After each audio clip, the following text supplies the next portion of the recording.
the next thing that happened on Raw was Renee Young interview with Dean Ambrose. Ah, yes. Yes, I always find it nice when these two have a segment together because apparently they're dating in real life, so I'm like, oh, how adorable.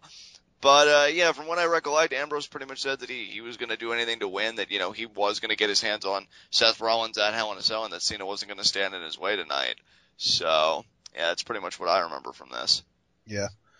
Not really anything super, notable coming out of this. I mean, Ambrose is always good on the mic, but this wasn't anything special. So, we have the incredibly creepy transition from Renee Young's adorable face to Tom Phillips, who is backstage at the Big Show, who says that he proved Rusev has a glass jaw, which just ticked me off, and that tonight he's going to shatter it.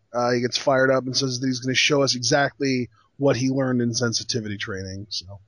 And we keep Mark Henry in the loop here because he says, no offense to Mark Henry, but if anybody is able to carry, the hopes of 318 million Americans on his shoulders, it's me, more or less. Yeah. So, we do get that promo. And then was it the actual Big Show versus Rusev matchup after this? Yes.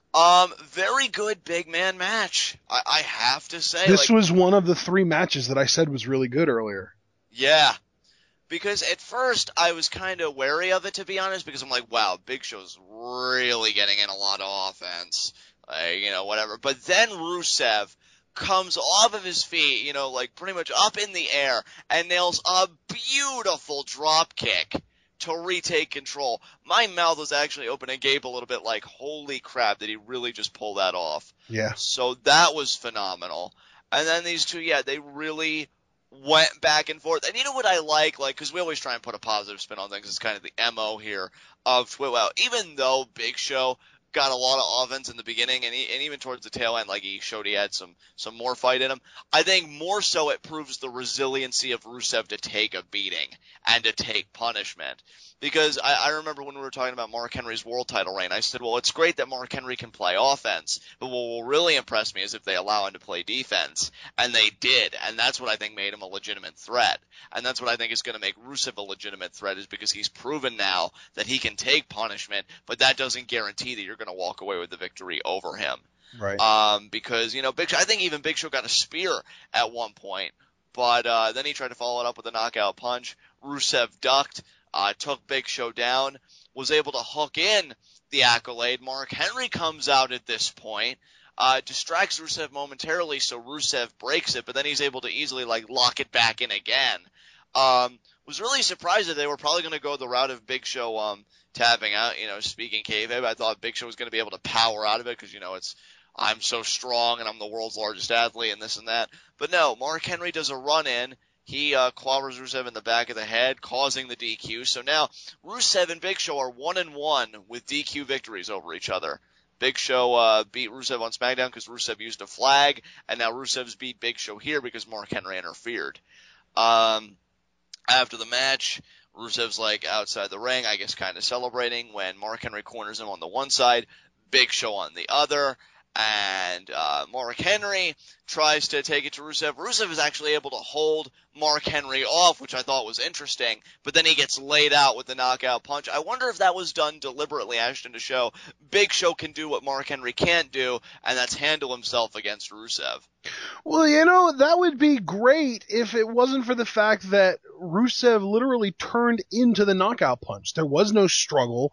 There was no proof of Big Show being the superior man to Mark Henry or Rusev. It's just Rusev turns around and pop. It was a sucker punch. It really was, for the most part. I just found it interesting that he was actually able to keep Mark Henry at bay, and then he turns around and Big Show takes care of business, more or less. So I'm wondering, because I wouldn't want to see a handicap match with Big Show and Mark Henry against Rusev, although I wouldn't be surprised if we got that at Hell in a Cell. I would be more intrigued by a triple threat match to see who's going to get the honor of formally pinning Rusev. And I think that it would be brilliant then if Mark Henry or Big Show pinned each other.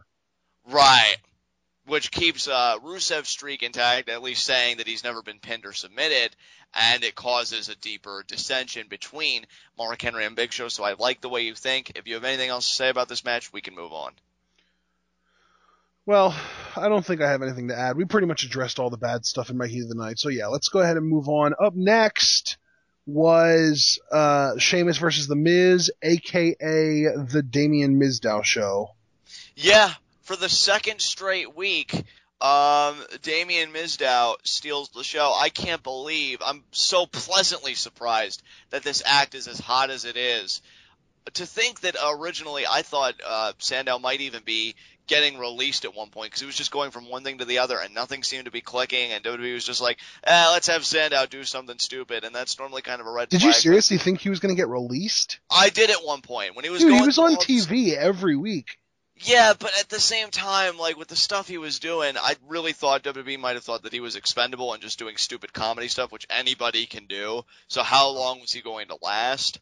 But he found something that not only works, but really clicks with audiences. This is the second crowd I've seen chanting, we want Mizdow or we want Sandow or some variation like that, pretty much saying we want Sandow, like on our screen, in our product. And it was great because he's so good at this particular persona. I mean, he's so on point with all of the Miz's offense, all of the Miz's pain. Whatever Miz is doing, Sandow's going to mimic it as best as he can, and 9 times out of 10, that's to a T. I haven't really seen him falter yet with any kind of impersonations. So, great stuff here from Mizdow. About the actual match, really nothing to note. The most notable thing that I remember anyway from this match, and it was only 24 hours ago, was the finish. Sheamus tries looking for Miz, who's crawled underneath the ring, pulls out Mizdow. They go at it a little bit at first. Sheamus tries to resume the search, but Mizdow stops him again. Mizdow eats a brogue kick, but while that's happening, Miz came out from the other side by the count of 8, then 9, then 10, so Miz gets the count-out victory over Sheamus, so he has a pinfall victory and now a count-out victory, 2 straight victories over the U.S. champion. You might as well just book Miz versus Sheamus U.S. title, Hell in a Cell. Absolutely. Before the match actually started, we did get an interview with Todd Chrisley. The notable thing here, though, was that there was a guy who the only real identifying factor was that he had a beard. In the background during this interview, making the jerk-off motion with his hands the entire time. Wow. It was pretty hilarious. And then, at one point, he, opened his mouth and acted like he was giving an invisible penis a BJ, and the camera cut away because they saw it. It was hilarious. That's great. He was basically doing, the Shawn Michaels fake BJ thing. It was just hilarious. But, yeah, Todd Chrisley's family might be more terrifying than the Wyatt family. Yeah, I've never watched the show. I don't care to watch the show because every promo I see makes me cringe to the max. So, yeah. So, anyway, as far as the Mizdow Sheamus thing goes, the highlight of the match was when Sheamus knocked the Miz out of the ring over the ropes and to the outside, and Mizdow saw that, and he went over and he did a ninja roll to get into position to start selling his knee with the Miz. It was hilarious. Yeah, I'm telling you, he's just so on point with this. And the crowd, it's funny because for nitpick, in our Heat of the Night section, you mentioned how they do a disservice with, let's go Cena sucks. We had a big dialogue on that. Here, I feel like they're really helping the story because WWE is probably going to reference how the crowd has a partiality to Sandow when they do the inevitable dissolution between Damien Sandow and The Miz. That I feel like they're probably going to start that within the next 2 or 3 weeks, actually. I feel like it's really close to happening. Yeah, definitely. I completely agree with you because I don't expect Miz to beat Sheamus for the U.S. title again. I still say, even after all this time, that distinction belongs to Rusev. So it's going to leave Miz with nothing to do. So yeah, I think Mizdow is going to be the next logical progression. It's going to be the story of, oh man, the stunt double has stepped into the limelight and become the star. I've taken the back seat.